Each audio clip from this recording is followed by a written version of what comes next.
Good evening dear student. आज की class में हम लोग पढ़ेंगे चैप्टर नंबर 10 प्रतिशतता के बारे में। सबसे पहले डियर स्टूडेंट समझेंगे प्रतिशतता होता क्या है। एक बात मैं आपको बता दूं डियर स्टूडेंट, इस चैप्टर को मैं आप लोगों को इस तरीके से पढ़ाने वाला हूं कि आपको एक भी फार्मूला रटने की जरूरत नहीं है। प्रत्येक क्वेश्चन का सॉल्यूशन हम लोग कॉन्सेप्ट के तरीके से करेंगे और डियर स्टूडेंट मैं आपको प्रत्येक क्वेश्चन का सॉल्यूशन इस तरीके से कराऊंगा कि आपके पॉलिटेक्निक एंट्रेंस एग्जाम में प्रतिशतता से कोई भी क्वेश्चन पूछ लिया जाए, मैक्सिमम 10 से 15 सेकंड के अंदर 100% एक्यूरेसी के साथ आप सॉल्व कर सकते हैं। तो डियर स्टूडेंट हमारी आपसे रिक्वेस्ट है प्रत्येक क्वेश्चन के कॉन्सेप्ट को अच्छी तरीके से समझते हुए चलिएगा। होता क्या है डियर स्टूडेंट, यदि आप प्रत्येक चैप्टर के फार्मूला को रटते जाते हैं एग्जाम में तो ऐसा मैक्सिमम केस आता है कि आपको फार्मूला भूल जाता है, क्योंकि एग्जाम के समय आपके माइंड पर प्रेशर होता है तो उस कंडीशन में आपको फार्मूला भूल जाता है तो वह क्वेश्चन आपका उस चैप्टर का क्वेश्चन आपसे सॉल्व नहीं हो पाता है। तो डियर स्टूडेंट इसीलिए मैं प्रत्येक चैप्टर का बेसिक कॉन्सेप्ट सबसे पहले क्लियर करता हूं और मैक्सिमम प्रयास करता हूं डियर स्टूडेंट कि आपको फार्मूला रटना ना पड़े, सारी चीजें आपको कॉन्सेप्ट के तरीके से बताया जाए। तो डियर स्टूडेंट इस बात की मैं आपको गारंटी भी देता हूं कि आपको प्रतिशतता चैप्टर का एक भी फार्मूला रटने की जरूरत नहीं है। मैं सारे क्वेश्चन का सॉल्यूशन बिल्कुल कॉन्सेप्चुअल कराऊंगा। तो सबसे पहले डियर स्टूडेंट समझिएगा प्रतिशतता के बारे में। प्रतिशतता होता क्या है तो सबसे पहले समझिएगा डियर स्टूडेंट परसेंट होता क्या है। तो परसेंट जैसे सेंट का मतलब आपको पता है कि आपका होता है 100। पर का मतलब क्या होता है, जैसे अक्सर आप लोग बोलते हैं कि हमारी गाड़ी की स्पीड 100 किलोमीटर पर घंटा है, हमारी गाड़ी की स्पीड 100 किलोमीटर पर आवर है। तो पर का जो मतलब होता है वो आपका होता है 1 घंटा। जैसे आप बोलते हैं कि हमारी साइकिल की स्पीड 20 किलोमीटर पर आवर है तो पर का जो मतलब होता है वो घंटा। तो आपको समझ में आया होगा कि जो परसेंटेज का मतलब है वो आपका 1/100 से है। तो ये बात आपको समझ में आ गई होगी और परसेंटेज का जो सिंबल होता है वो आपका इस तरीके से। अब डियर स्टूडेंट प्रतिशतता के बारे में आपको समझ में आ गया होगा कि प्रतिशतता होता क्या है। अब डियर स्टूडेंट प्रत्येक क्वेश्चन का सॉल्यूशन आप ध्यान से समझिएगा, इस बात की गारंटी है आपको एक फार्मूला रटना नहीं पड़ेगा। तो डियर स्टूडेंट क्वेश्चन नंबर 1 आपके सामने है, ध्यान से इस क्वेश्चन को पढ़िए। मैं आपको बताता हूं इस क्वेश्चन को कैसे सॉल्व करना है। तो ध्यान से समझिएगा क्वेश्चन नंबर 1। क्वेश्चन नंबर 1 में बोला है 35 का कितने प्रतिशत 14 है। 35 का कितने प्रतिशत 14 है। तो मैंने मान लिया डियर स्टूडेंट 35 का x प्रतिशत आपका 14 है। बोला है 35 का कितने प्रतिशत 14 है तो मैंने मान लिया 35 का x प्रतिशत 14 है, क्योंकि प्रतिशत का जो सिंबल होता है वो आपका इस तरीके से होता है। तो हो गया आपका 35 का मतलब होता है गुणा x। परसेंटेज का मतलब क्या होता है 1/100। तो गुणे आप कर दो 1/100 बराबर आपका हो जाएगा 14। अब सॉल्व कर लो तो देखिएगा डियर स्टूडेंट 7 से काटेंगे तो 7 × 35 और ये आपका आएगा 7 × 14। तो यहाँ पर मिलेगा आपको 5x/100 बराबर आपको मिल जाएगा 2। 5 से काट दो तो 30 बार में जाएगा तो x की वैल्यू कितनी मिल जाएगी 40। यानी कि जो x की वैल्यू निकल गई 40, यानी कि 35 का 40% आपका 14 के बराबर है। इस तरीके से क्वेश्चन नंबर 1 का ऑप्शन नंबर डी सही हो जाएगा। तो देख सकते हैं इस क्वेश्चन के अंदर ये सारी चीजें छुपी हुई है, आपको कोई फार्मूला नहीं रखना है, बस आप कांसेप्ट से समझते जाइए। तो ध्यान से देखिएगा डियर स्टूडेंट क्वेश्चन नंबर 2। तो क्वेश्चन नंबर 2 आपका इस प्रकार से है 3 का 10% बराबर है 3 का 10%।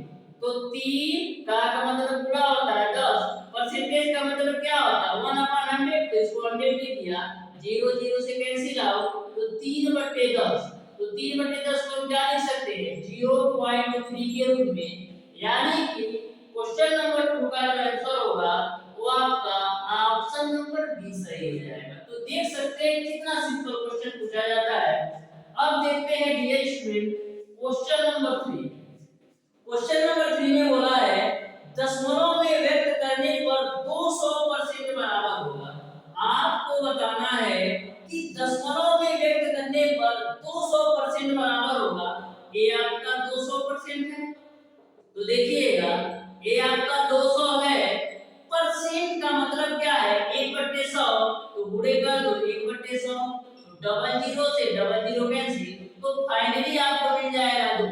यानी कि 200% को दशमलव में आप लिखेंगे तो 2 के बराबर होगा, जिसको आप 2.00 भी लिख सकते हैं।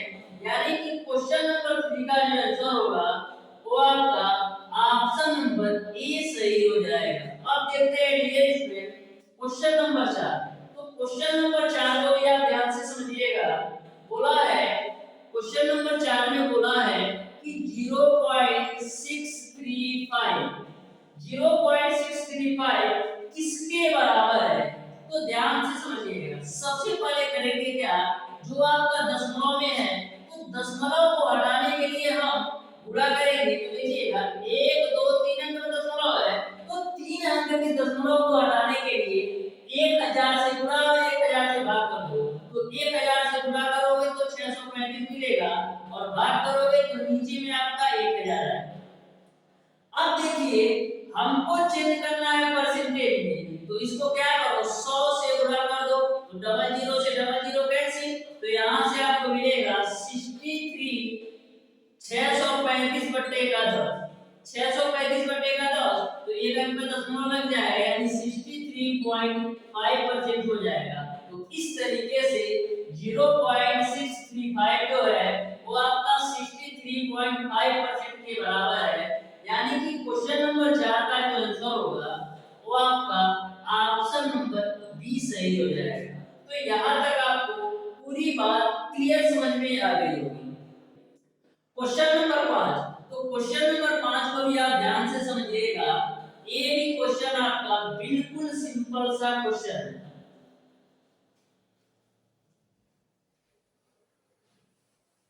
देखिएगा क्वेश्चन नंबर 5 बोला है 20 का 40% क्या होगा।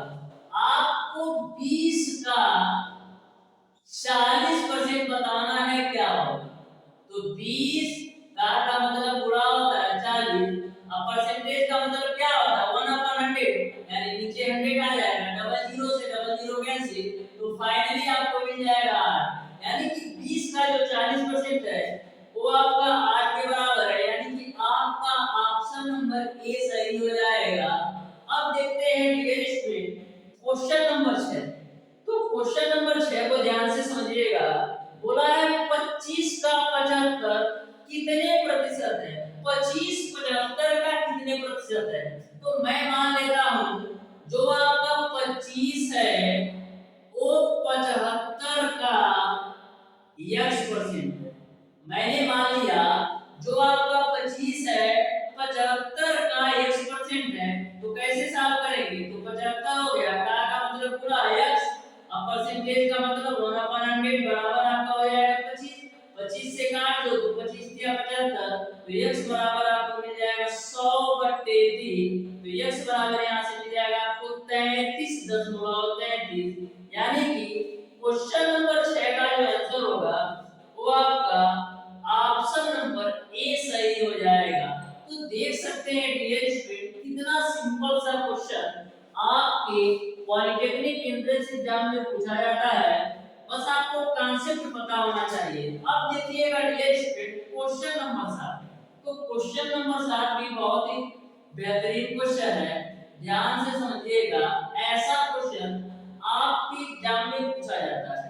जो आपका क्वेश्चन नंबर 7 है केवल देखने में लेंदी है लेकिन बिल्कुल सिंपल सा क्वेश्चन है, ध्यान से समझिएगा। क्वेश्चन नंबर 7 बोला है यदि राम की आय श्याम की आय से 25% अधिक है तो श्याम की आय राम की आय से कितने प्रतिशत कम है। बोला है राम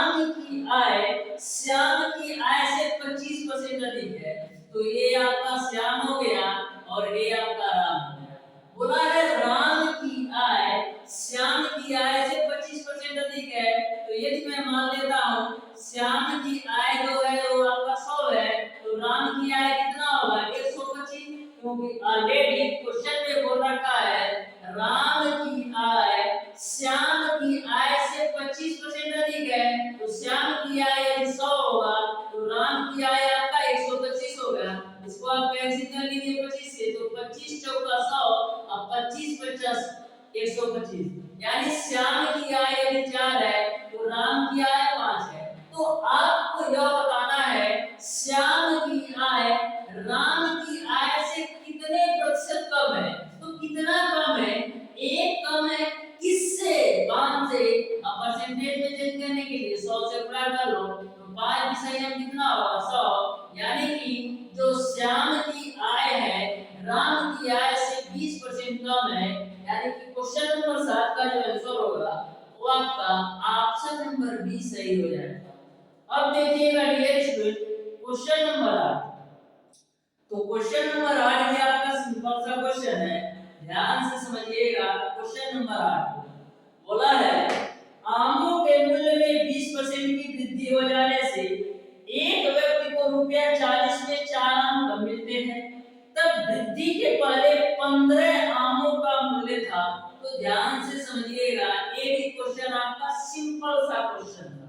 तो सबसे पहले मैं मान लेता हूं कि आम का मूल्य जो प्रारंभिक मूल्य था वो 100 रुपया था।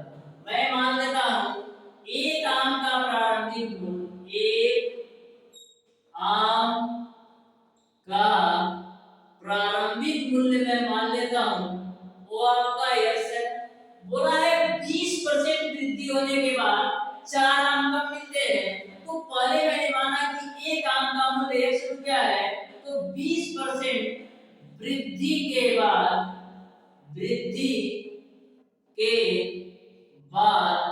एक आम का मूल्य, एक आम का मूल्य क्या होगा, तो यह जो आपका पहले तो यक्ष था, अब यक्ष में 20% की वृद्धि हो गई, तो आम का मूल्य देखिए क्या आता है।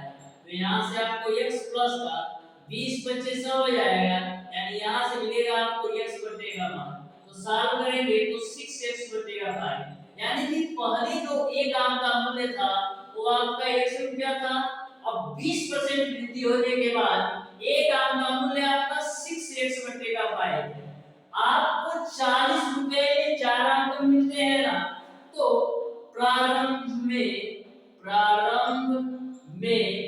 40 रुपया में आमों की संख्या प्रारंभ में, यानी कि जब एक आम का मूल्य 100 रुपया था तो आपको प्रारंभ में 40 रुपया में कितने आम मिलेंगे, 40 रुपया में आपको 40 बटे 100 आम मिलेंगे। जब 20% वृद्धि के बाद 20% वृद्धि के बाद 40 रुपया में आमों की संख्या, जब 20% की वृद्धि हो जाती है तो 40 रुपया में कितने आम मिलेंगे, तो 40 रुपया में 40 बटे एक आम का मूल्य कितना है 20% वृद्धि के बाद 6x बटे का 5। इसको आप सॉल्व करोगे तो 200 बटे का 6x मिल जाएगा। यहाँ तक आपको समझ में आ गया। ये जो है 40 रुपया में आमों की संख्या ये आपका प्रारंभ में है, जब 20% की वृद्धि हो जाती है तो 40 रुपया में आमों की संख्या आपका 200 बटे का 6x है। अब डियर स्टूडेंट इस दोनों के बीच का जो डिफरेंस है वो आपका 4 आम के बराबर है। 20% वृद्धि होने के बाद आमों की संख्या इतनी है और प्रारंभ में आमों की संख्या इतनी है, और इनके जो बीच का अंतर है वो आपको 4 दे रखा है, तो अंतर निकाल लेते हैं। तो 40 बटे का x माइनस का 200 बटे का 6x बराबर है आपका 4 आम। तो काट लो यहाँ से, ये आपका x होगा 6x, ये आपका होगा 240 माइनस का 200 बराबर आपका हो जाएगा 4। अब देखिएगा ध्यान से, 240 में से 200 घटाओगे तो 400 बटे का 6x बराबर 4, 4 नहीं हम 40, ये 2 से काटो 2 बचे 10 से यहाँ 2 दिया 6, यानी x की वैल्यू आपको मिल जाएगा 5 बटे 3। यानी कि आपने निकाल लिया कि एक आम का मूल्य 5/3 रुपया है। आपने x को ही तो माना था कि एक आम का मूल्य 1 रुपया है, यानी एक आम का मूल्य आपको 5/3 रुपया मिल गया। आपको बताना है 15 आम का मूल्य क्या होगा। तो एक आम का मूल्य आपका 5/3 है, तो 15 आम का मूल्य क्या होगा, इसमें 15 से गुणा कर दो, तो 3 बचे 15, यानी 15 आम का मूल्य कितना होगा, 5 बचे 25, यानी 25 रुपया में 15 आम मिलेंगे। यानी कि क्वेश्चन नंबर 8 का जो आंसर होगा वो आपका ऑप्शन नंबर डी सही हो जाएगा। यह क्वेश्चन आपको बिल्कुल शानदार तरीके से समझ में आया होगा। कुछ नहीं करना था डियर, एक बार इसको आप ध्यान से समझिए। सबसे पहले मैंने मान लिया कि एक आम का मूल्य आपका 1 रुपया, अब 20% वृद्धि होने के बाद एक आम का मूल्य आपका 6/5 है। अब 40 रुपया में प्रारंभ में आमों की संख्या कितनी मिलेगी, 40/x के बराबर, और 20% वृद्धि होने के बाद 40 रुपया में आमों की संख्या कितनी मिलेगी, वो आपका 200/6x के बराबर। अब डियर स्टूडेंट, 40 रुपया वृद्धि होने के बाद इतना आम मिल रहा है और प्रारंभ में इतना आम मिल रहा है, इन दोनों के बीच का जो डिफरेंस है वो आपका 4 आम के बराबर है। इसको मैंने शामिल किया तो x की वैल्यू आपको मिल गई 5/3, यानी एक आम का मूल्य आपका 5/3 रुपया है। आपको 15 आम का निकालना है, तो इसमें मैंने 15 से गुणा कर दिया, तो 15 आम का जो मूल्य आया वो आपका 25 रुपया आया। यानी कि क्वेश्चन नंबर 8 का ऑप्शन नंबर बी सही हो जाएगा। अब देखिएगा डियर स्टूडेंट क्वेश्चन नंबर 9। तो क्वेश्चन नंबर 9 भी आपका सिंपल सा क्वेश्चन है, ध्यान से समझिएगा। क्वेश्चन नंबर 9, क्वेश्चन नंबर 9 आपका इस प्रकार से है, यदि वस्तुनिष्ठ अंकगणित दिग्दर्शन का मूल्य द्वितीय संस्करण में आपका 10% तथा तृतीय संस्करण में 20% बढ़ाया जाता है तो कुल बढ़ोतरी क्या होगी। तो ध्यान से समझिएगा। क्वेश्चन नंबर 9 में, क्वेश्चन नंबर 9 में यह बोला गया है कि आपका कोई वस्तुनिष्ठ अंकगणित दिग्दर्शन की कोई बुक है जिसमें आपको होता क्या है, द्वितीय संस्करण में 10% की वृद्धि कर दी जाती है और तृतीय संस्करण में 20% की वृद्धि कर दी जाती है, तो आपको कुल बढ़ोतरी बताना है। तो सबसे पहले डियर स्टूडेंट मैं मान लेता हूं कि प्रथम संस्करण में उस वस्तु का, उस बुक का जो मूल्य था वो आपका था 100 रुपया।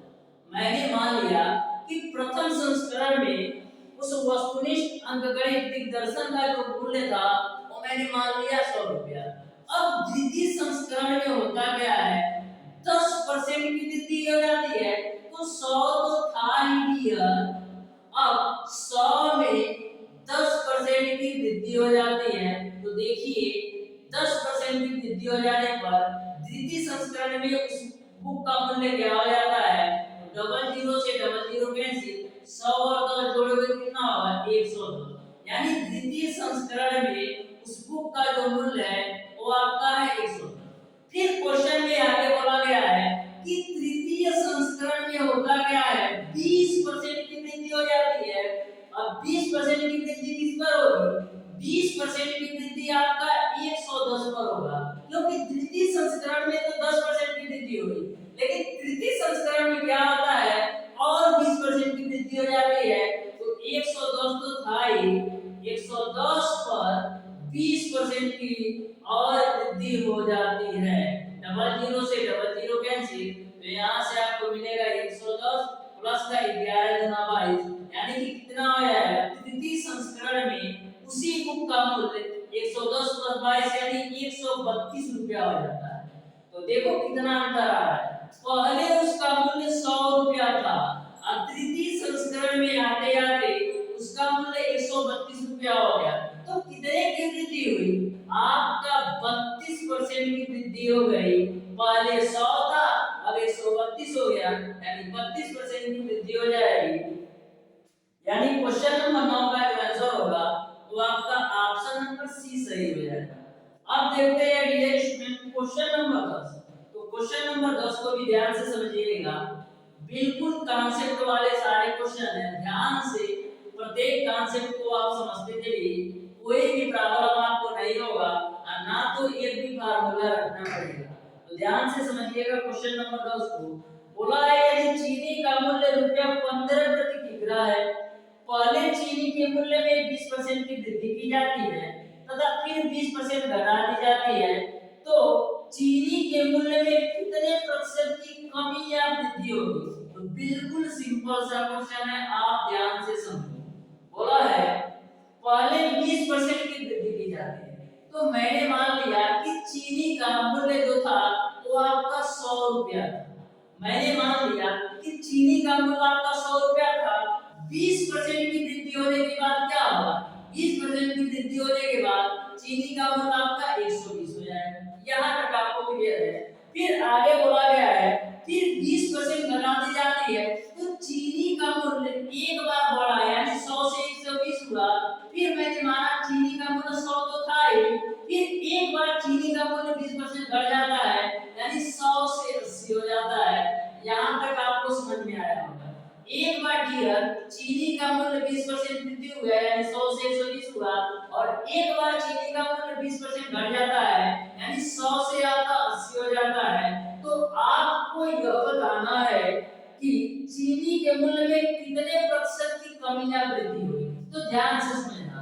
देखो इसको 20 से काटो तो 20 25 100 होगा, इसको 20 से काटो तो 20 छक्का 120 होगा, इसको 20 से काटो तो 20 25 100 होगा, इसको 20 से काटो तो 20 चौक 80 होगा। यहाँ तक आपको क्लियर है। यानी रेशियो में आपका 5 से 6 हो रहा है एक बार, और एक बार आपका 5 से 4 हो रहा है। तो यहाँ पर चीनी का मूल्य कितना आ रहा है? 25। यानी पहले जो चीनी का मूल्य था वो आपका 25 रुपया था, और घटने बढ़ने के बाद चीनी का मूल्य कितना हो गया? 24 रुपया। ये बात आपको समझ में आ रही है।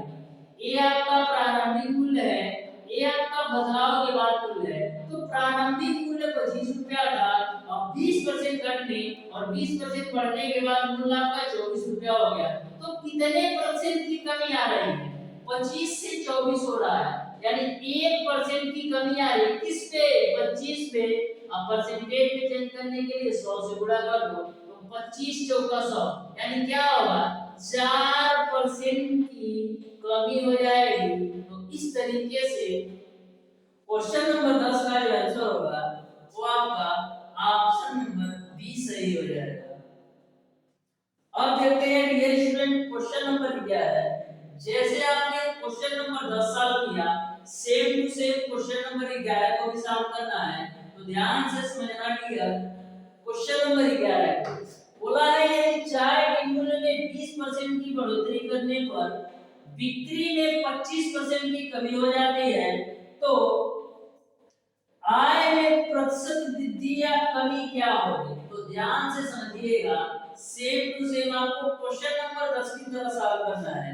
बोला है यदि चाय के मूल्य में 20% की बढ़ोतरी करने पर, तो सबसे पहले मैं मान लेता हूं चाय का प्रारंभिक मूल्य आपका 100 रुपया था, 20% की बढ़ोतरी कर दो यानी आपका हो गया 120। फिर आगे क्वेश्चन में बोला है बिक्री में 25% की कमी हो जाती है। तो पहले बिक्री आपका 100 रुपया होता था, मान लो पहले बिक्री आपका 100 पैकेट का होता था, 25% की बिक्री में कमी हो गई, यानी कि कमी होने के बाद जो है 75 पैकेट बिकता है। तो आपको बताना है कि बिक्री में प्रतिशत कमी या वृद्धि क्या होगी। तो ध्यान से समझना। जो मैं यहाँ आपको कॉन्सेप्ट बता रहा हूँ ये ध्यान में रखिएगा। जब आपको एक ही चीज पर बात की जाए तभी लगाइएगा। जैसे आपका क्वेश्चन नंबर 10 था, चीनी के मूल्य में ही एक बार बढ़ोतरी हो रही थी और एक बार कमी हो रही थी, तो कॉन्सेप्ट लगाया। उसी प्रकार से क्वेश्चन नंबर 11 में भी आप देखिए चाय के मूल्य में भी एक बार वृद्धि हो रही है और चाय के मूल्य में भी एक बार आपका बिक्री में कमी हो रही है, यानी चाय पर ही दोनों टाइम बात हो रही है। तो आप यह कॉन्सेप्ट लगाइएगा। तो आप काट दो इसको 20 से, तो 20 पचे 100, 20 छक्का 120, 20 पचे 100 और सॉरी 25 से काटो, 25 चौका 100 और 25 दिया 75। ध्यान में रखिएगा आपको ऐसा नंबर लेना है जिससे पूरा पूरा एक विभाजित हो और पूरा पूरा एक विभाजित। जैसे मैंने लिया 20, तो 20 पचे 100, 20 छक्का 120। अब यहाँ पर है 100 और 75, तो ऐसा नंबर लेना है जिससे 100 भी कटे और 75 भी कटे। तो मैंने ले लिया 25, तो 25 चौका 100, 25 दिया 75। अब आपका क्या हो गया, 5 से 6 एक बार हो रहा है, एक बार आपका 4 से 3 हो रहा है। ये आपका प्रारंभिक मूल्य है, ये आपका घटने और बढ़ने के बाद मूल्य है। तो प्रारंभिक मूल्य आपका 20 है, घटने बढ़ने के बाद कितना है, 18 है। कितने की कमी आ रही है, 2 की कमी आ रही है, किस पे, 20 पे। परसेंटेज में चेंज करने के लिए 100 से गुणा कर दो, तो 20 बचे 100, तो 5 गुना कितना, यानी 10% की कमी आ जाएगी। इस तरीके से क्वेश्चन नंबर 11 का जो आंसर होगा वो आपका ऑप्शन नंबर ए सही हो जाएगा। अब देखते हैं dear student question number 12। Question number 12 को आप ध्यान से समझिएगा कैसे सॉल्व करना है। बोला है यदि चीनी के मूल्य में 25% की वृद्धि हो जाए तो खपत में कितने प्रतिशत की कमी की जाए जिससे खर्च अपरिवर्तित रहे। तो बिल्कुल सिंपल सा क्वेश्चन है, आप ध्यान से समझो। बोला है चीनी के मूल्य में 25% की वृद्धि हो जाए, तो मैं मान लेता हूं कि चीनी का जो प्रारंभिक मूल्य था वो आपका 100 रुपया था।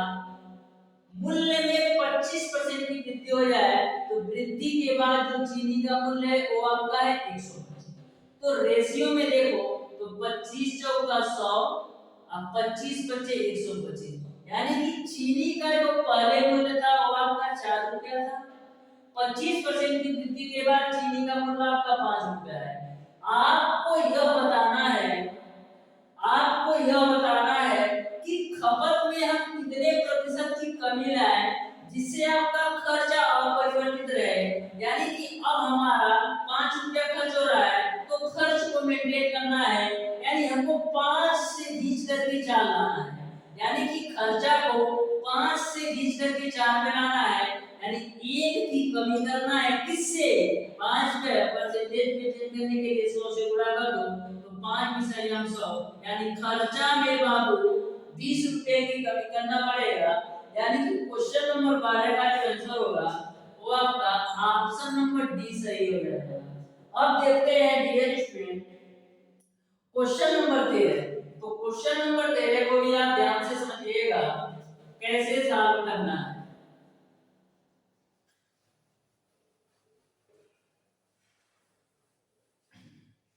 देखिएगा क्वेश्चन नंबर 13 बोला है डियर स्टूडेंट चाय के मूल्य में 25% की कमी होने पर खर्च में कितने प्रतिशत की वृद्धि की जाए कि खर्चा आपका अपरिवर्तित रहे। तो जैसे आप क्वेश्चन नंबर 12 लगाए उसी तरह आप क्वेश्चन नंबर 13 भी लगाना है। तो सबसे पहले मैं मान लेता हूं चाय का प्रारंभिक मूल्य आपका 100 रुपया था। बोला है चाय के मूल्य में 25% की कमी, तो पहले तो चाय आपका 100 रुपए किलो था, अब 25% की कमी हो जाएगी तब क्या रुपए किलो हो जाएगा, 75 रुपए किलो। तो इसको आप 25 से काट दो तो 25 चौका 100 और 25 किया 75, यानी पहले जो है चाय का मूल्य 4 रुपया किलो था और 25% की कमी के बाद चाय का मूल्य आपका 3 रुपया हो गया।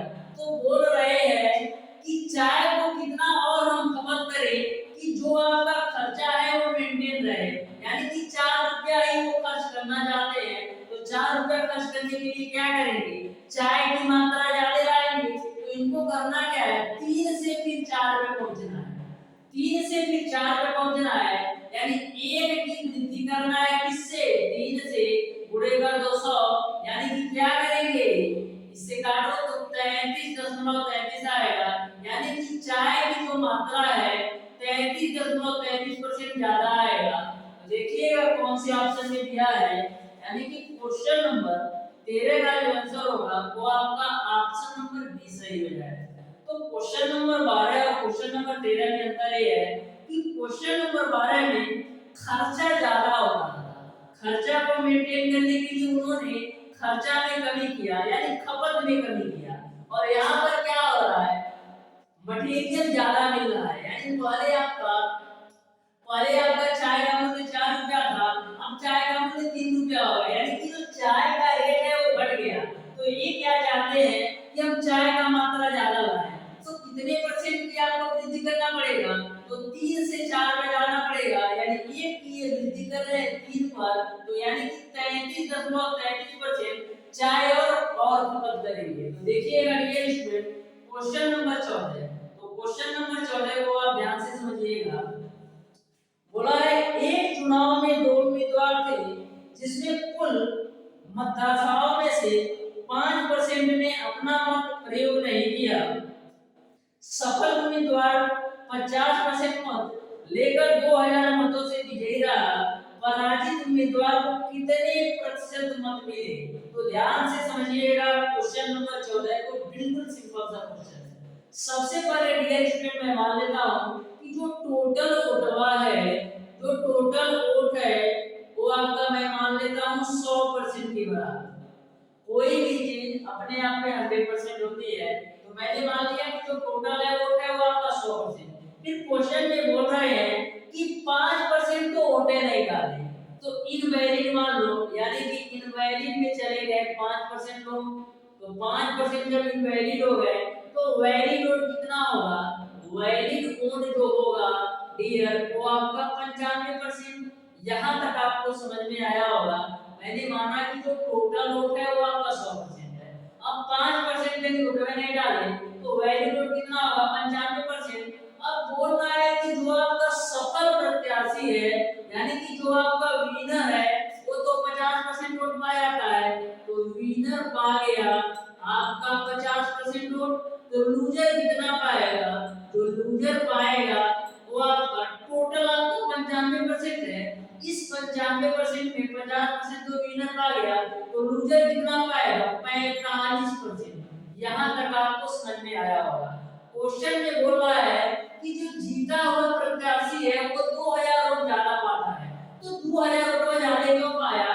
क्योंकि इनके परसेंटेज में यदि अंतर देखा जाए तो 5% का अंतर है, यानी कि जो जीतने वाला प्रत्याशी है वो 5% वोट ज्यादा पाता है, और 5% वोट का जो वैल्यू है वो आपका 2000 के बराबर है। तो 5 से काट लो तो 5 24 00, यानी 1% की जो वैल्यू है वो आपका 400। 1% की जो वैल्यू है वो आपका 400 वोट के बराबर है। तो आपको यह बताना है कि पराजित प्रत्याशी कितना वोट पाया। तो 1% की वैल्यू 400 है, पराजित कितना पा रहा है? 45%। तो 45% की वैल्यू क्या होगा? 45 पूरे का 400 कर लो, 00। अब 45 चौका कितना होता है? 180। यानी कि जो आपका प्रत्याशी हार रहा है वो जो टोटल वोट पाया है वो आपका 18000 पाया है। यानी कि क्वेश्चन नंबर 14 का जो आंसर होगा वो आपका ऑप्शन नंबर ए सही हो जाएगा। तो बिल्कुल सिंपल सा क्वेश्चन था, पर आपको कांसेप्ट से चालू करना था। इस तरीके से डियर स्टूडेंट, आज की क्लास में मैंने आपको बताया प्रतिशतता के क्वेश्चन नंबर 1 से लेकर के क्वेश्चन नंबर 14 तक के सारे प्रश्नों का सॉल्यूशन। फिर भी यदि आपको किसी भी क्वेश्चन में कोई भी डाउट या कोई भी कंफ्यूजन हो तो आप उसे कमेंट बॉक्स में कमेंट करके जरूर बताइएगा। तो प्यारे दोस्तों, आज की क्लास आपको कैसी लगी? यदि वीडियो पसंद आया हो तो वीडियो को लाइक और चैनल को सब्सक्राइब जरूर कीजिए।